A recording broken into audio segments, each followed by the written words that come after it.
ನಮಸ್ಕಾರ. ನಾವಿವತ್ತು ಕ್ಷೇತ್ರ ಕುಂಪಣಮಜಲಲ್ಲಿದ್ದೇವೆ. ಇವತ್ತು ನಮ್ಮ ಜೊತೆಗೆ ಈ ದೇವಸ್ಥಾನದ ಅಧ್ಯಕ್ಷರಾಗಿರುವಂತಹ ರಜತ್ ಅವರಿದ್ದಾರೆ. ಅವ್ರ ಜೊತೆಗೆ ಒಂದಷ್ಟು ವಿಚಾರ ಮಾತಾಡೋಣ. ನಮಸ್ತೆ. ಹಿಂದೊಮ್ಮೆ ಮಾತಾಡಿದ್ವಿ. ಈಗ ನೀವು ದೇವಸ್ಥಾನದ ಜೀರ್ಣೋದ್ಧಾರ ಸಮಿತಿ ಬೇರೆ ಮಾಡಿದ್ರಿ. ಹೇಗೆ ಬದಲಾವಣೆಗಳಾಗ್ತಾ ಇದೆ? ಹೌದು, ಮುಂಚಿನ ವಿಡಿಯೋದಲ್ಲಿ ಹೇಳಿದಾಗೆ ನಾವು ಕ್ಷೇತ್ರದ 13ನೇ ಜಾತ್ರಾ ಮಹೋತ್ಸವ ಮಾಡಿದ ನಂತರ ನಾವೊಂದು ಜೀರ್ಣೋದ್ಧಾರ ಸಮಿತಿ ಮಾಡಬೇಕಂತ ತೀರ್ಮಾನ ಮಾಡಿದ್ವಿ. ಅದರ ಪ್ರಕಾರವಾಗಿ ನಾವು ಈ ದಿವಸ ಒಂದು ಜೀರ್ಣೋದ್ಧಾರ ಸಮಿತಿಯನ್ನು ಮಾಡಿದ್ದೇವೆ. ನಮಗೆ ಒಳ್ಳೆಯ ವ್ಯಕ್ತಿಗಳನ್ನು ತಾಯಿ ಕೊಟ್ಟಿದ್ದಾರೆ. ಸೊ ಅವರಿಂದ ಇನ್ನು ನಾವು ಕ್ಷೇತ್ರದ ಮುಂದಿನ ಏನು ಕೆಲಸ ಆಗಬೇಕದು ಮಾಡುವ ಹಂತದಲ್ಲಿ ತಲುಪಿದ್ದೇವೆ. ಇದೀಗ ಅಂದರೆ ಜೀರ್ಣೋದ್ಧಾರ ಸಮಿತಿ ನಾವು ಮಾಡಿದ್ದೇವೆ. ಅದರ ಪ್ರಕಾರ ಇವತ್ತು ನಾವು ಮಾಡಿ ಇನ್ನು ಮುಂದೆ ಏನಂದರೆ ನಾವು ಕ್ಷೇತ್ರದಲ್ಲಿ ಒಂದು ಚಂಡಿಕೋಮ ಮಾಡಲಿಕ್ಕಿದೆ. ಅದರ ದಿನವೂ ಸಹ ನಾವು ನಿಗದಿ ಮಾಡಿದ್ದೆ, ಮುಂದಿನ ತಿಂಗಳು ಮಾಡ್ತಾ ಇದ್ದೆ. ಅದಾದ ನಂತರ ಈ ಕ್ಷೇತ್ರದಲ್ಲಿ ಅಂದರೆ ಇವಾಗ ಇರುವ ಜಾಗವನ್ನು ತೆಗೆದು ಅಲ್ಲಿ ಕ್ಷೇತ್ರ ನಿರ್ಮಾಣ ಮಾಡಬೇಕಂತಿದ್ದೆ. ಅದರ ಪ್ರಯುಕ್ತವಾಗಿ ನಾವು ಏನು ಮಾಡಬೇಕು ಅದರ ಕೆಲಸ ಇನ್ನು ಮಾಡಲಿಕ್ಕಿದ್ದೇವೆ. ಇನ್ನು ಆರಂಭ.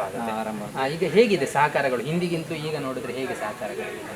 ಸಹಕಾರ ನಮಗೆ ತುಂಬ ಬರ್ತಾ ಇದೆ. ನಾವು ಒಂದಂದರೆ 1,000 ಅದೃಷ್ಟ ಚೀಟಿ ಮಾಡಿದ್ದೇವೆ.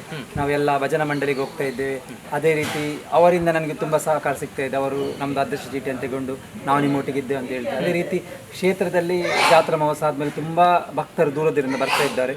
ಅದೇ ರೀತಿ ಅವರು ಯಾವುದು ತಾಯಿ ಹತ್ರ ಬೇಡ್ತಾ ಇದ್ದಾರೆ ಅವರ ಕಷ್ಟವನ್ನು ಸಹ ನಿವಾರಣೆ ಆಗ್ತಿದೆ. ಅದರಿಂದ ಅವರು ಸಹ ನಮ್ಮೊಟ್ಟಿಗೆ ಕೈ ಜೋಡಣೆ ಮಾಡ್ತಿದ್ದಾರೆ.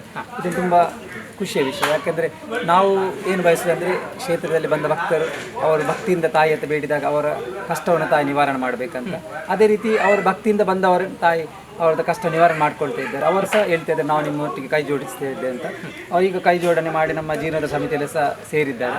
ಇದು ನಮಗೆ ತುಂಬ ಖುಷಿ ಕೊಡುತ್ತೆ. ಯಾಕೆಂದರೆ ನಾವು ಏನು ಬಯಸಿದಂದರೆ ದೊಡ್ಡವರು ಬಂದು ಇಲ್ಲಿ ಮಾಡೋದಲ್ಲ, ಇಲ್ಲಿ ಬಂದವರಿಗೆ ದೇವರು ಒಳ್ಳೇದು ಮಾಡಿ ಅವರಿಂದಲೇ ನಾವು ದೇವಸ್ಥಾನ ನಿರ್ಮಾಣ ಮಾಡಬೇಕಂತ ಯೋಚನೆಯಲ್ಲಿದ್ದೇವೆ. ಅದೇ ರೀತಿ ಹೋಗಿ ಸಾಕ್ತಾ ಇದೆ. ಈಗ ನಮ್ಮದು ಜೀರ್ಣೋದ್ಧಾರ ಸಮಿತಿಯಲ್ಲಿ ಅಂಥ ದೊಡ್ಡ ವ್ಯಕ್ತಿಗಳು ಯಾರಿಲ್ಲ, ಎಲ್ಲರೂ ಕಷ್ಟದಲ್ಲಿರುವವರು ಇರೋದು. ನಾವು ತಾಯಿ ಹತ್ರ ಬಯಸೋದೇನೆಂದರೆ ಅವರಿಗೆ ಏನು ತಾಯಿ ಕಷ್ಟ ಇದೆ ಅದನ್ನು ನಿವಾರಣೆ ಮಾಡಿ ಅವರು ಖುಷಿಯಲ್ಲಿ ತಮ್ಮ ಜೀವನವನ್ನು ಮುಂದಿನ ದೇವಸ್ಥಾನ ನಮಗೇನು ಕೆಲಸ ಇದೆ ಅದನ್ನು ನಮ್ಮೊಟ್ಟಿಗೆ ಕೈ ಜೋಡಣೆ ಮಾಡಿ ನಾವು ದೇವಸ್ಥಾನ ನಿರ್ಮಾಣ ಮಾಡಲು ಹಂತಕ್ಕೆ ತಲುಪಬೇಕಂತ ನಾವು ನನ್ನದ ವೈಯಕ್ತಿಕವಾಗಿ ಅಭಿಪ್ರಾಯ.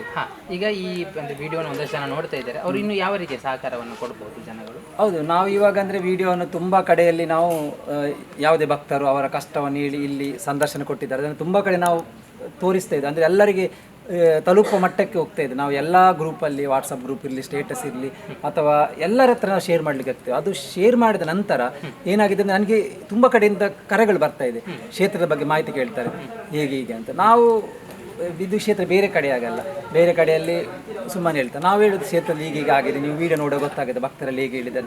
ನೀವೊಮ್ಮೆ ಕ್ಷೇತ್ರಕ್ಕೊಮ್ಮೆ ಬನ್ನಿ, ಆಮೇಲೆ ನೀವು ಏನಿದ್ರು ಸಹ ತಾಯಿಗೆ ಕೊಡೋದು ಏನಿದ್ರು ಸಹ ಕ್ಷೇತ್ರಕ್ಕೆ ಬನ್ನಿ. ನಿಮಗೊಂದು ವೈಯಕ್ತಿಕವಾಗಿ ಒಂದು ಕ್ಷೇತ್ರಕ್ಕೆ ಬಂದಾಗ ನಿಮಗೆ ಹೇಗಾಗುತ್ತೆ ನೋಡಿ, ಆಮೇಲೆ ವಿಚಾರಿಸಿ. ಅಂದರೆ ಏನಾಗುತ್ತೆ ಅಂದರೆ ನಾವು ಅವ್ರ ಹತ್ರ ಯಾವ ಸಹ ಕೇಳಲಿಕ್ಕೆ ತಾಯಿ ಕೊಡೋದಿದ್ರೆ ಫಸ್ಟಿಗೆ ತಾಯಿದು ನಡೆಗೆ ಬನ್ನಿ ನೋಡಿ, ಆಮೇಲೆ ನಿಮ್ಗೆ ಏನು ಮನಸ್ಸು ಬರುತ್ತೆ ತಾಯಿಗೆ ಜೀರ್ಣೋದ್ಧಾರಕ್ಕೆ ಕೊಡಿ ಅಂತ ನಾವು ಹಾಗೆ ಮಾಡೋದು ದಿನ. ನಾವು ಯಾರ ಹತ್ರ ಸಹ ಹೋಗಿ ನೀವು ಇಷ್ಟು ಕೊಡಿ ಅಷ್ಟು ಕೊಡಿ ಕೇಳಲ್ಲ. ಯಾಕೆಂದ್ರೆ ನಮ್ಮದು ಏನು ಉದ್ದೇಶ ಅಂದರೆ ಇಲ್ಲಿ ಕ್ಷೇತ್ರ ಹೇಗೆ ನಿರ್ಮಾಣ ಆಗಬೇಕಂದ್ರೆ ಕಷ್ಟದಿಂದ ಭಕ್ತ ಕಷ್ಟ ನಿವಾರಣೆ ಆಗಿ ಅವರು ಮನಸ್ಫೂರ್ತಿಯಾಗಿ ಅಂದರೆ ನಾವು ಕೇಳಿದಾಗ ಕೊಡಬಾರ್ದು, ಅವರಿಗೆ ಖುಷಿಯಲ್ಲಿ ಕೊಡುವಂತ ಆಗಬೇಕು. ಅದು ನಮ್ಮದು ಉದ್ದೇಶ. ಇದು ಖಾಲಿ ನಾನು ಹೇಳೋದು ಹಣದ ವಿಷಯ ಅಲ್ಲ. ನಾವು ಕ್ಷೇತ್ರದಲ್ಲಿ ಹಣ ಕೊಟ್ಟರೆ ಆಗಲ್ಲ. ಇಲ್ಲಿ ಕ್ಷೇತ್ರದಲ್ಲಿ ತುಂಬ ಕೆಲಸ ಕಾರ್ಯ ಇದೆ. ಕ್ಷೇತ್ರದಲ್ಲಿ ಬಂದು ಯಾವುದೋ ಒಂದು ಸೇವೆ ಮಾಡೋದು, ಬಂದು ಇಲ್ಲಿ ಕೆಲಸ ಮಾಡೋದಿರುತ್ತೆ, ಸ್ವಚ್ಛ ಇರುತ್ತೆ, ಅದಕ್ಕೆಲ್ಲ ಭಾಗಿಯಾದರೂ ಸಹ ನಾವು ತಾಯಿಯ ಸೇವೆ ಮಾಡಿದಾಗ. ಇನ್ನು ನಮಗೆ ಅಂದರೆ ಈಗ ಬಾಲಾಲಯ ನಿರ್ಮಾಣ ಮಾಡಬೇಕು. ಆವಾಗ ಏನಂದರೆ ನಾವು ನಮ್ಮ ಸಮಯವನ್ನು ತಾಯಿಯ ಕ್ಷೇತ್ರ ಅಂದರೆ ಬಾಲಾಲಯ ಮಾಡಲಿಕ್ಕೆ ನಾವು ಸಹ ಕೈ ಜೋಡಣೆ ಮಾಡಬೇಕು. ಸೊ ಅಂಥ ಸೇವಕರನ್ನು ನಾವು ಬಯಸ್ತಾ ಇದ್ದೇವೆ. ಅಂದರೆ ಇವಾಗ ನಾನು ಹೇಳಿದಾಗೆ ನಮ್ಮ ಸೇವಕರು ತುಂಬ ಕಮ್ಮಿ ಇದ್ದರು. ಇವಾಗ ಒಂದು 2 ತಿಂಗಳಲ್ಲಿ ನಮಗೆ ಪ್ರತಿಯೊಂದು ಜವಾಬ್ದಾರಿ ತಗೊಳ್ಳಿಕ್ಕೆ ಒಬ್ಬೊಬ್ಬರು ಸೇವಕರು ಬರ್ತಾ ಇದ್ದಾರೆ. ಅವರು ಸಹ ಖುಷಿಯಲ್ಲಿ ಹೇಳ್ತಾರೆ ನಮ್ಗೆ ಇಲ್ಲಿ ಬಂದ ಮೇಲೆ ತುಂಬ ಒಳ್ಳೆಯದಾಯಿತು, ನಾನು ಜೀವನದಲ್ಲಿ ಏನು ನನಗೆ ಇದು ಇರಲಿಲ್ಲ, ಆಶೆ ಏನಿರಲಿಲ್ಲ, ನನಗೆ ತುಂಬ ಸಂಕಷ್ಟದಲ್ಲಿ ಬಂದಿದ್ದೆ. ಆವಾಗ ತಾಯಿ ನನ್ನನ್ನು ಮನ ಪರಿವರ್ತನೆ ಮಾಡಿ ಇವಾಗ ನಾನು ತಾಯಿಯಿಂದ ನನಗೆ ಒಳ್ಳೇದಾಗ್ತಿದೆ ಅಂತ ಹೇಳಿದ್ರು. ಅಂಥವ್ರು ಇವಾಗ ಕ್ಷೇತ್ರದಲ್ಲಿ ನೆಲೆಸಿ ಕ್ಷೇತ್ರದಲ್ಲೇ ಕೆಲಸ ಮಾಡ್ತಿರುವಾಗ ಅದ್ರಲ್ಲಿ ನಮಗೆ ನೋಡೋ ಖುಷಿ ಆಗುತ್ತೆ. ಯಾಕೆಂದರೆ ನಾವು ಇಲ್ಲಿ ಹೇಗೆ ಹೇಳೋದಂದರೆ ಬೇರೆ ಕ್ಷೇತ್ರದಲ್ಲಿ ಹೋದರೆ ಯಾರಿಗೆ ಕಷ್ಟ ಇದ್ದರೆ ನಾನೇ ಕಣ್ಣಾರೆ ನೋಡಿದ್ದು ಹೇಳೋದು, ಅಲ್ಲಿ ಹೇಳ್ತಾರೆ ನೀವು ಈ ಪೂಜೆ ಮಾಡಿ ಆ ಪೂಜೆ ಮಾಡಿ ಹೀಗೆ ಮಾಡಿದರೆ ನಿಮ್ಗೆ ಕಷ್ಟ ನಿವಾರಣೆ ಆಗುತ್ತೆ. ಇಲ್ಲಿ ತಾಯಿ ಮೊದಲು ಹೇಳೋದೇನು, ನಿಮ್ಗೆ ಕಷ್ಟ ಇದೆಯಾ, ನಿಮಗೆ ಹಣಕಾಸಿನ ಸಮಸ್ಯೆ ಇದೆ, ನೀವು ಮೊದಲು ಎಲ್ಲ ನಿಲ್ಲಿಸಿ, ಸದ್ಯಕ್ಕೆ ಯಾವುದು ಪೂಜೆ ನೀವು ಪ್ರಾರ್ಥನೆ ಮಾಡಿ ತಾಯಿ ಹತ್ರ ಅಥವಾ ಯಾವುದು ಅವರಿಗೆ ಅವ್ರದ್ದು ಕುಟುಂಬದಿರೋದು ಯಾವುದು ಮೊದಲು ಪ್ರಾರ್ಥನೆ ಮಾಡಿ ಅಥವಾ ತಾಯಿ ಹತ್ರ ಪ್ರಾರ್ಥನೆ ಮಾಡಿ ನಂದು ಕಷ್ಟ ನಿವಾರಣೆ ಆಗಲಿ, ಆಮೇಲೆ ಕೊಡುದಿದ್ದು ಕೊಡಲಿ ಅಂತ. ಖಂಡಿತ ಮತ್ತು ಇಲ್ಲಿ ಸಹ ಒಬ್ಬರೀಗ ಹಣ ಹಾಕ್ಲಿಕ್ಕೆ ಬಂದರೂ ಸಹ ಅವರು ತುಂಬ ಕಷ್ಟದಲ್ಲಿದ್ದರೆ ಸಾಲದಲ್ಲಿದ್ದರೆ ತಾಯಿ ಹೇಳ್ತಾರೆ ನಿಂದು ಹಣ ಬೇಡ ಇವಾಗ, ಬೇಕಾದ್ರೆ 1 ರೂಪಾಯಿ ಹಾಕು, ನೀನು ಇಲ್ಲಿ ನಡೆಯಲ್ಲಿ ಎಷ್ಟಂತಿಲ್ಲ ಅವರು ಹಾಕ್ತಾರೆ. ಹಾಕುವಾಗ ತಾಯಿ ಹಿಂದೆ ಕೊಟ್ಟು ನಿದರ್ಶನ ಇದೆ, ನೀನು ನಾಳೆ ಒಳ್ಳೇದಾಗಿ ನೀನು ಬಾ, ಆಮೇಲೆ ನೀನು ಹಾಕು, ಇವಾಗ ನನಗೆ ಬೇಡ, ಯಾಕೆ ನೀನೇ ಸಾಲದಲ್ಲಿರುವಾಗ ನೀನು ನನಗೆ ಯಾಕೆ ಕೊಡ್ತೀಯ, ನನಗೆ ಅದು ಸ್ವೀಕಾರ ಇಲ್ಲ, ನನಗೆ ನೀನು ಸರಿಯಾಗಿ ಖುಷಿ ಖುಷಿಯಲ್ಲಿ ಕೊಡಬೇಕು, ನೋವಲ್ಲಿ ಕೊಡಬಾರ್ದಂತ. ಅಂಥದ್ದು ತುಂಬ ನಿದರ್ಶನ ಆಗಿದೆ. ಇದು ನೋಡಿದ ಮೇಲೆ ನಮಗೆ ಅನಿಸ್ತದೆ, ಖುಷಿ ಆಗುತ್ತೆ. ಯಾಕೆಂದರೆ ಬೇರೆ ಕ್ಷೇತ್ರದಲ್ಲಿ ನನಗೆ ಗೊತ್ತಿಲ್ಲ, ಅದ್ರ ಬಗ್ಗೆ ನಾನು ಹೇಳಲ್ಲ, ಆದರೆ ಈ ಕ್ಷೇತ್ರದಲ್ಲಿ ಹಾಗೆ ನಡೀತಾ ಇದೆ. ಮುಂದೆ ಸಹ ನಾವು ಏನಿದ್ರು ಸಹ ನಾವು ಕಮಿಟಿಯವರಿದ್ದೇವಲ್ಲ, ನಾವು ಏನಿದ್ರು ಸಹ ತಾಯಿದ್ದು ಏನು ನಮಗೆ ಪೂಜೆಗೆ ಏನಿರುತ್ತೆ ಅದು ನಾವು ಒಗ್ಗೂಟಿ ಮಾಡ್ತಾ ಇದ್ದೇವೆ. ನಾವು ಯಾರ ಹತ್ರ ಸಹ ಹೇಳಲ್ಲ ಪೂಜೆ ಅದಿದೆ ಅಂತ. ಜನಗಳು ಬರ್ತಾರೆ ಸೇವೆಗೆ, ಅವರಿಗೆ ಆ ತಾಯಿ ಬಿಡಿಸಿ ಹೇಳ್ತಾರೆ ಅವರು ಮುಂದೆ ಹಿಂದೆ ಏನಾಗಿದೆ, ಯಾವುದು ಅವರಿಗೆ ಸಂಕಷ್ಟ ಆಗಿದ್ದರೆ ಅದನ್ನು ತಾಯಿ ಬಿಡಿಸಿ ಹೇಳುವಾಗ ಅವ್ರಿಗೆ ನಂಬಿಕೆ ಬರುತ್ತೆ. ಇಲ್ಲಿ ಹೇಗೆ ಅಂದರೆ ನಡೆಯಲ್ಲಿ ಬಂದು ನಿಂತು ಕೂಡಲೇ ತಾಯಿ ಅವರು ಪೂರ್ಣವಾದ ಅವರು ಈ ಜೀವನದಲ್ಲಿ ಏನೇನು ಅವರಿಗೆ ಆಗಿದೆ, ಯಾರಿಂದ ಕಷ್ಟ ಬಂದಿದೆ ಅಥವಾ ಏನು ಅವ್ರು ಮಾಡಿದ್ದಾರೆ ಜೀವನ ಒಳ್ಳೆ ಕೆಲಸ ಎಲ್ಲವನ್ನು ಬಿಡಿಸಿ ಹೇಳ್ತಾರೆ. ಆವಾಗ ಅವರಿಗೆ ಅಲ್ಲಿ ನಂಬಿಕೆ ಬರುತ್ತೆ, ಮತ್ತು ಅವರು ತಾಯಿ ಹತ್ರ ಕೇಳ್ತಾರೆ. ಇದೇ ರೀತಿ ನಮಗೆ ನಾನು ಹೇಳುದಂದರೆ, ಈಗ ಜಾತ್ರೆ ಆದಮೇಲೆ ಒಂದು ತುಂಬ ಜನ ಬಂದರು ಕ್ಷೇತ್ರಕ್ಕೆ. ಅಂದರೆ ನಾವೇನು ಹೋಗಿ ಹೇಳಿದ್ದಲ್ಲ, ಅವರು ಯೂಟ್ಯೂಬ್ ವಿಡಿಯೋ ನೋಡಿದರು, ಆಮೇಲೆ ಅವ್ರು ಬಂದು ನಾನು ಬರ್ತಾ ಇದ್ದೇನೆ ಅಂತ.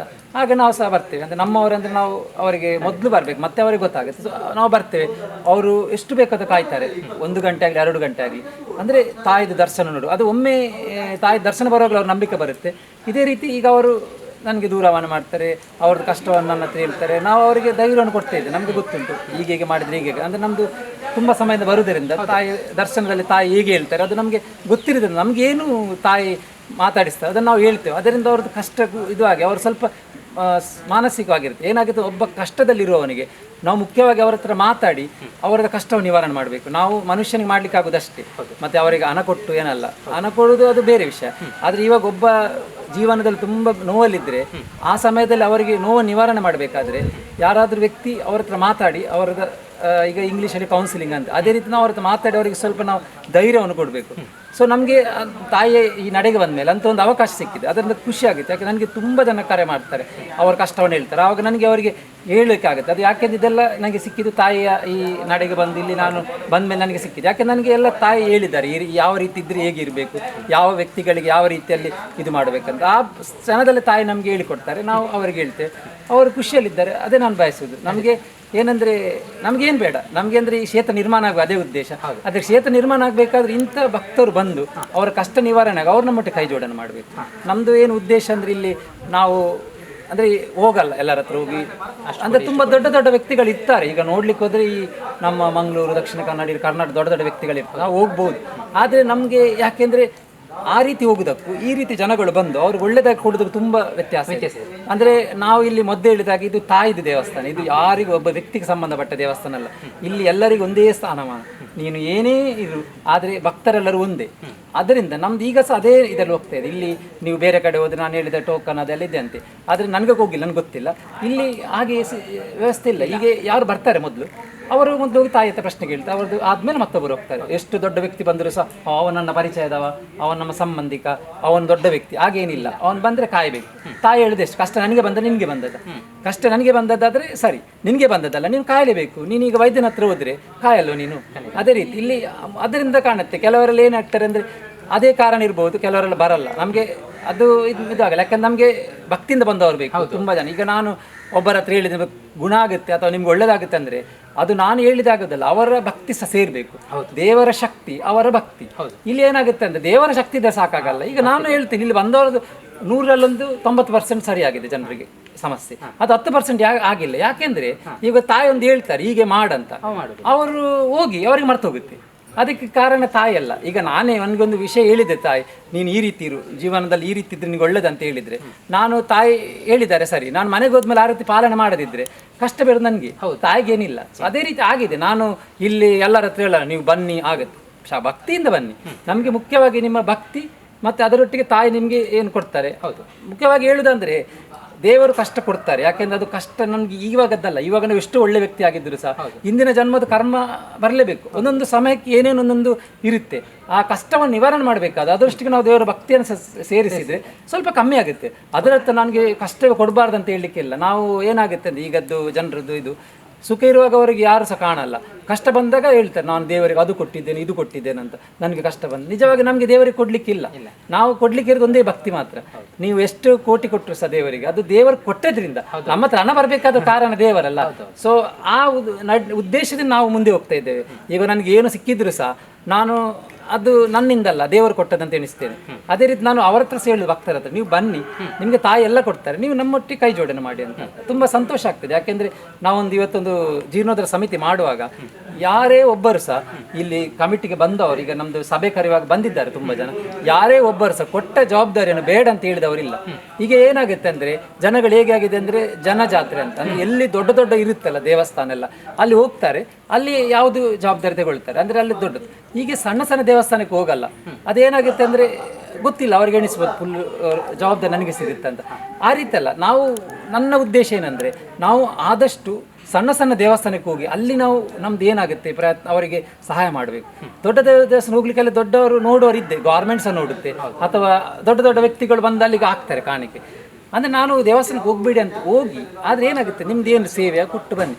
ಆದರೆ ನಿಮಗೆ ನಿಜವಾಗಿ ನೀವು ಸಹಾಯ ಮಾಡಬೇಕಾಗಿದೆ ಈ ರೀತಿಯ ಸಣ್ಣ ಸಣ್ಣ ದೇವಸ್ಥಾನ. ನಮ್ಮದು ಕ್ಷೇತ್ರ ಆದಮೇಲೆ ಮುಂದೆ ಉದ್ದೇಶ ಇದೆ, ನಾವು ಇಲ್ಲೇ ನಿಲ್ಲಿಸಲ್ಲ. ನಮ್ಮದು ಸೇವೆ ಅಂದರೆ ಹೀಗೆ ಈ ರೀತಿಯ ನಮಗೆ ಯಾವುದಾಗಿದೆ, ನಮಗೆ ಒಂದು ಏನು ಹೇಳ್ತಾರೆ ಎಕ್ಸ್ಪೀರಿಯನ್ಸ್ ಅಥವಾ ನಮಗೆ ಏನಾಗಿ ಅನುಭವ ಆಗಿದೆಲ್ಲ, ಆ ಅನುಭವದ ರೀತಿಯಲ್ಲಿ ನಮಗೆ ಗೊತ್ತಾಗುತ್ತೆ. ಇದೇ ರೀತಿ ನಾವೀಗ ಇರುವ ದೇವಸ್ಥಾನ ತುಂಬ ಇದೆ. ನಮ್ಮ ದಕ್ಷಿಣ ಕನ್ನಡ ಇರೋ ಉಡುಪಿ ಇರ್ಬೋದು ಅಥವಾ ಕರ್ನಾಟಕದಲ್ಲಿ ಇರ್ಬೋದು, ದೇವರ ಕಾರ್ಣಿಕ ಇರುತ್ತೆ. ಅದರಲ್ಲಿ ಏನಾಗುತ್ತೆ ಜನಗಳು ಹೋಗುದಿಲ್ಲ, ಅವ್ರಿಗೆ ಮಾಹಿತಿ ಕೊರತೆ ಇರುತ್ತೆ. ಅಂಥ ದೇವಸ್ಥಾನ ಹುಡುಕಿ ನಾವು ಮಾಡೋದನ್ನು, ನಮ್ದು ಇಲ್ಲಿ ದೇವಸ್ಥಾನ ಮಾಡಿದ ಮೇಲೆ ನಾವು ಯೋಜನೆ ಇದೆ, ಅದು ನಮ್ಮದು ಸ್ವಂತ. ಆದರೂ ಸಹ ನಾನು ಹೇಳೋದೇನೆಂದರೆ ನೀವು ಆದಷ್ಟು ಇಂಥ ದೇವಸ್ಥಾನಕ್ಕೆಲ್ಲ ಹೋಗಿ ನಿಮ್ಗೆ ಗೊತ್ತಾಗುತ್ತೆ. ಅಂದರೆ ಯಾವುದು ವೈದ್ಯರಿಗೆ ಆಗದಂಥದ್ದು ಕೆಲಸವನ್ನು ತಾಯಿ ಮಾಡಿದ್ದಾರೆ ಅಂದರೆ ಒಂದು ಕಾರಣಕ್ಕೆ ಇದೆ. ಅದೇ ಯಾವುದೇ ಕಷ್ಟ ಆ ಸಮಯದಲ್ಲಿ ಕಷ್ಟ ನಿವಾರಣೆ ಮಾಡಿದ್ದಾರೆ, ಕಾಲಿಂದ ದೇವರ ಪ್ರಸಾದದಲ್ಲಿ. ಅದರಿಂದ ನಾವು ನಂಬಿಕೆಯಿಂದ ಹೋಗ್ಬೇಕಾಗುತ್ತೆ. ನಂಬಿಕೆ, ಭಕ್ತಿ, ಭಯಭಕ್ತಿ ಇರಬೇಕು. ಅಂದರೆ ಏನಾಗುತ್ತೆ ಅಂದರೆ ನಾನು ತಾಯಿಯನ್ನು ನಂಬ್ತೀನಿ, ನನಗೆ ಏನಾಗಲ್ಲ ಅಂತ ಇರಬಾರ್ದು. ಒಮ್ಮೊಮ್ಮೆ ತಾಯಿ ಶಿಕ್ಷೆ ಸಹ ಕೊಡ್ತಾರೆ ನಮಗೆ. ನಾವು ತಪ್ಪು ಮಾಡಿದಾಗ ಜೋರು ಮಾಡೋರು ಇದ್ದರೆ, ಸ್ವಲ್ಪ ನಮಗೆ ಜೋರು ಮಾಡೋರು ಇದ್ದರೆ ನಮ್ಗೆ ಹೆದರಿಕೆ ಇರುತ್ತೆ. ಸೊ ನಂಬಿಕೆ, ಭಯ, ಭಕ್ತಿ ಈ ಮೂರು ಸಹ ಇದ್ದರೆ ನಮ್ಮ ಜೀವನದಲ್ಲಿ ಯಶಸ್ವಿ ಆಗ್ತದೆ. ಅದು ನಮಗೆ ಗೊತ್ತಿದೆ. ಯಾಕೆಂದರೆ ನಾವು ತಪ್ಪಿದಾಗ ನಮಗೆ ತಾಯಿಯಲ್ಲಿ ಕೇಳ್ತಾರೆ ನೀನು ತಪ್ಪಿದ್ಯಾ. ನಾವು ಸ್ವಲ್ಪ ಈ ರೀತಿ ಅಂದರೆ ಏನು ಹೇಳ್ತಾರೆ ನಾವು ಅಂದರೆ ಎಡವಿದ್ರೆ ಹೇಳ್ತಾರೆ. ಅದೇ ರೀತಿ ನಾವು ಅದನ್ನು ಕಿವಿಗೆ ಕೇಳದಿದ್ದರೆ ಅಲ್ಲಿ ಶಿಕ್ಷೆ ಕೊಟ್ಟ ಸಹ ಇದೆ. ಅಂದರೆ ನಾನು ಗಾಡಿ ಬಿಟ್ಟು ಹೋಗ್ತಾ ಇದ್ದೇನೆ, ತಾಯಿ ಹೇಳ್ತಾರೆ ನೀನು ಗಾಡಿ ಬಿಡುವಾಗ ನೀನು ತಪ್ಪಿದ್ಯಾ, ನೀನು ಸ್ವಲ್ಪ ಜಾಸ್ತಿ ಹೋಗ್ತೀನಿ, ನೀನು ನಿಧಾನವಾಗಿ ಹೋಗ್ಬೇಕಂತ. ಅದೇ ನಾನು ಹೋಗದಿದ್ದರೆ ತಾಯಿ ಮಾತು ಆಗ್ತಾರೆ, ಕೆಳಗಡೆ ಆಗ್ತಾರೆ. ಅದು ತುಂಬ ಜನರಿಗೆ ಆಗಿದಿಲ್ಲ. ಅಂದರೆ ನಾವು ಒಂದು ತಾಯಿದ್ದು ಭಕ್ತಿ ಅಂದರೆ ಶಿಸ್ತು ಸಹ ಅದೇ ರೀತಿ ಇರಬೇಕು. ಸೊ ನಮಗೆ ಇಲ್ಲಿ ಸೇವಕರಿದ್ದಾರಲ್ಲ ತುಂಬ ಶಿಸ್ತಿನಲ್ಲಿದ್ದಾರೆ. ಅದರಿಂದ ನಮಗೆ ಯಾವುದೇ ಈಗ ಜಾತ್ರೆ ಆಗಲಿ ಯಾವುದೇ ನಾವು ಕಾರ್ಯ ಮಾಡಿದರೂ ಸಹ ತಾಯಿ ಹತ್ರ ಕೇಳಿ ಮಾಡೋದು. ಅದರಿಂದ ಏನಾಗಿದೆ ಅಂದರೆ ನಮ್ಮದು ಯಾವ ಕೆಲಸ ಸಹ ನಮಗೆ ಯಶಸ್ವಾಗಿದೆ. ಯಾವುದು ಸಹ ಕೆಲಸ ನಾವು ಮಾಡಿ ನಮಗೆ ಆಗಿಲ್ಲ ಅಂತಿಲ್ಲ. ಇವಾಗ ಅದೇ ನಮಗೆ ಆತ್ಮವಿಶ್ವಾಸ ಅಂದರೆ ಅದು ತಾಯಿಯ ಮೇಲೆ, ನಮ್ಮ ಮೇಲೆ ಅಲ್ಲ. ನಾವು ತಾಯಿ ಹೇಳಿದಾಗ ನಡ್ಕೊಂಡು ಹೋಗ್ತೇವೆ. ತಾಯಿ ನಮಗೆ ಹಿಂದೆಯಿಂದ ಸಹಕಾರ ಕೊಡ್ತಾ ಇದ್ದಾರೆ. ನಾವು ತಾಯಿ ಏನು ಹೇಳಿದ್ರು ಸಹ ಅದು ಮಾಡಿಕೊಂಡು ಹೋಗ್ತೀವಿ. ಇವಾಗ ಮುಂದಿನ ನಮ್ಮದು ಜೀರ್ಣೋದ್ಧಾರ ಸಮಿತಿ ಆಯಿತು, ಮುಂದೆ ನಮ್ಮದೊಂದು ಯಾವುದು ಹೇಳಿದ್ರು ಚಂಡಿಕೋಮ ಹೇಳಿದ್ವಲ್ಲ, ಅದು ಮಾಡಿದ ಕೂಡಲೇ ನಮ್ಮದು ದೇವಸ್ಥಾನದ ಕೆಲಸ ಪ್ರಾರಂಭ ಆಗುತ್ತೆ. ಅದರ ನಂತರ ನಮಗೆ ಜಾಸ್ತಿ ಸಮಯ ಬೇರೆದಕ್ಕಿಲ್ಲ, ದೇವಸ್ಥಾನ ನಿರ್ಮಾಣಕ್ಕೆ ಮಾತ್ರ. ಅದರಿಂದ ನಾವು ಆಮೇಲೆ ತುಂಬ ಯೋಜನೆ ಹಾಕಿದ್ದೇವೆ. ಜೀರ್ಣೋದ್ಧಾರ ಸಮಿತಿ ಅವರಿದ್ದಾರೆ ಮತ್ತು ನಮ್ಮದು ಟ್ರಸ್ಟ್ ಇದೆ. ಟ್ರಸ್ಟ್ ಮುಖಾಂತರ ಎಲ್ಲೆಲ್ಲಿ ಯಾರ್ಯಾರನ್ನು ಹೇಗೆ ಇದು ಮಾಡಬೇಕು. ನಮಗೆ ಹಾಗೆ ಅಂತ ಕೆಲವರು ಜೀರ್ಣ ಸಮಿತಿ ಬರದಿದ್ದ ದೂರದಲ್ಲಿದ್ದಾರೆ, ಅವರು ನಾವು ಹೇಳಿದೆ ನೀವು ನಿಮ್ಮ ಒಂದು ಏರಿಯಾದಲ್ಲಿ ನಾವು ಬರುವಾಗ ನೀವು ನಮಗೆ ಸಹಕಾರ ಕೊಡಬೇಕು ಅಂತ. ಅದು ಸಹ ಅವ್ರದ್ದು ಒಂದು ರೀತಿಯಲ್ಲಿ ನಮಗೆ ಕ್ಷೇತ್ರಕ್ಕೆ ಸಾಕೋದು. ಅದೇ ರೀತಿ ಒಬ್ಬೊಬ್ಬರಿಗೊಂದೊಂದು ಜವಾಬ್ದಾರಿ ಇರುತ್ತೆ. ಮತ್ತು ಇಲ್ಲಿ ನಾವು ಯಾರನ್ನು ಸಹ ಕಾಯಲ್ಲ, ಮತ್ತು ಯಾರನ್ನು ಸಹ ದೂರ ಸಂಗತಿ ಇಲ್ಲ. ನಮ್ದು ಎಷ್ಟು ಕೆಲಸ ಅಷ್ಟು ಮಾಡಿ ನಾವು ಮುಂದೆ ಹೋಗುದು. ಅದರಿಂದ ನಮ್ಮದು ಕೆಲಸ ಯಶಸ್ವಿ ಆಗಿದೆ. ನಾವು ಯಾರನ್ನು ಸಹ ಇಲ್ಲಿ ಸ್ಥಾನಮಾನ ಒಂದು ಹೆಸರಿಗೆ ಮಾತ್ರ, ಇಲ್ಲಿ ಎಲ್ಲರೂ ಒಂದೇ. ನಮಗೆ ಏನು ಜವಾಬ್ದಾರಿ ಕೊಟ್ಟಿದ್ದು ಅದನ್ನು ನಾವು ನಿಭಾಯಿಸ್ಕೊಂಡು ಹೋಗ್ತೇವೆ. ಅದೇ ರೀತಿ ಪ್ರತಿಯೊಬ್ಬರು ನಿಭಾಯಿಸ್ಕೊಂಡು ಹೋಗ್ತಾ ಇದ್ದಾರೆ. ಅದರಿಂದ ನಾವು 5 ಜನ ಹೋಗಲಿ 3 ಜನ ಹೋದ್ರೆ ಸಹ ಬರದವ್ರಿಗೆ ಎನಿಸ್ತೇವೆ ಅವ್ರಿಗೇನೋ ಬೇರೆ ಕೆಲಸ ಇರಬೇಕಂತ. ಅದೇ ನಾವು ಮುಂದುವರಿಸ್ಕೊಂಡು ಹೋಗ್ತೇವೆ. ಅದೇ ರೀತಿ ನಾವೀಗ ಜೀರ್ಣೋದ್ಧಾರ ಸಮಿತಿಗೆ ತುಂಬ ಜನ ಕರೀತೇವೆ. ಅದರಲ್ಲಿ ಒಂದು 2-3 ಜನ ಅಥವಾ ಯಾರು ಬರದಿದ್ದರೆ ಸಹ ನಾವು ಅದರಲ್ಲಿ ಏನು ಬೇಸರ ಮಾಡಿಕೊಳ್ಳಿ. ಯಾಕೆಂದ್ರೆ ನಾವು ಎಣಿಸ್ತೇವೆ ಅವ್ರು ಬರ್ಬೋದು ಮುಂದಿನ ಸಲ, ಈ ಸಲ ಏನೋ ಅವ್ರಿಗೆ ಕೆಲಸ ಇರ್ಬೋದು ಅದಕ್ಕೆ ಬಂದಿಲ್ಲ ಅಂತ. ಸೊ ಇಲ್ಲಿ ನಾವು ನೋವು ಮಾಡೋ ಸಂಗತಿ ಇಲ್ಲ. ನಮ್ಗೆ ಏನಂದರೆ ನಮಗೆ ಒಳ್ಳೆ ವ್ಯಕ್ತಿಗಳು ಸಿಕ್ಕಿದ್ದಾರೆ, ಜೀರ್ಣೋದ್ಧಾರ ಸಮಿತಿ ಆಗಿದೆ, ಅವರನ್ನು ಒಗ್ಗೂಡಿಸಿಕೊಂಡು ನಾವು ದೇವಸ್ಥಾನದ ನಿರ್ಮಾಣಕ್ಕೆ ಹೋಗ್ತಾ ಇದ್ದೇವೆ. ನಮ್ಮದು ಉದ್ದೇಶ ಮುಂಚೆ ಇತ್ತು 1.5 ವರ್ಷ ಅಂತ, ಈಗ 1 ವರ್ಷ ಮುಗಿಸ್ಬೇಕಂತ. ನಮಗೆ ತಾಯಿಯ ಮೇಲೆ ನಂಬಿಕೆ ಇದೆ ಮತ್ತು ನಮಗೆ ಸಹ ಗೊತ್ತಿದೆ ಆಗುತ್ತೆ ಅಂತ. ಯಾಕೆಂದರೆ ಎಲ್ಲ ಭಕ್ತರು ಸೇರ್ತಾ ಇದ್ದಾರೆ. ಮುಂದಿನ ಮೇ 9-10 ಜಾತ್ರಾ ಮಹೋತ್ಸವ ಇತ್ತು, ಅದರಿಂದ ಮುಂಚೆ ಆಗಬೇಕಂತ ನಾವು ಹೇಳ್ತಿದ್ದೇವೆ. ಅದು ನಾವು ಮಾಡ್ತೇವೆ ಅಂತ ನಮಗೆ ನಂಬಿಕೆ ಇದೆ. ಖಂಡಿತ ನಿಮ್ಮ ನಾಯಕತ್ವದಲ್ಲಿ ಒಂದು ಒಳ್ಳೆ ಸಮಾಜಕ್ಕೆ ಪೂರಕವಾಗುವಂಥ ಒಂದು ಒಳ್ಳೆ ಕೆಲಸ ಆಗ್ತಾ ಇದೆ ಸರ್. ಒಳ್ಳೆಯದಾಗಲಿ. ಧನ್ಯವಾದ.